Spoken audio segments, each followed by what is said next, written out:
84 मा चुनाव लड्ने गरेर बन्छ कि त्यो त अब संघर्षले म त व्यवहारिक प्रश्न सोध्छु नि संघर्षले 84 सम्म पुग्नै पर्दैन के 84 के 84 नस्लवादीहरूको 84 को चुनाव हुने हो हुँदैन 84 भन्दा पहिले आउनुपर्छ 84 भन्दा पहिले देशमा क्रान्ति हुनुपर्छ र 84 सम्म जनताले नेपाली जनताले दुख पाउनु पर्दैन दुख भोग्नु हुँदैन यो चाहिँ दैनिक रूपमा 2000-4000 नेपाली जनता बाहिर गइरहेको यसलाई कहिले रोक्ने हो यो जनता जुन फ्रस्ट्रेसनमा छ चुनाव अगाडि यो 84 को चुनाव भन्दा अगाडि राष्ट्रिय मुक्ति क्रान्ति सम्पन्न हुनुपर्छ भने क्रान्ति भनेको कतिले तेस्रो जनआन्दोलन भन्छन् हो तेस्रो अब नाम के मलाई थाहा छैन तर राष्ट्रिय मुक्ति क्रान्ति यो देशमा राष्ट्रिय मुक्ति क्रान्ति 2 वर्षमा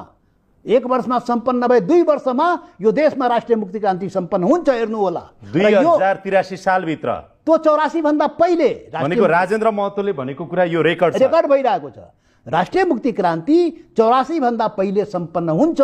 र नेपाली जनताले गर्छ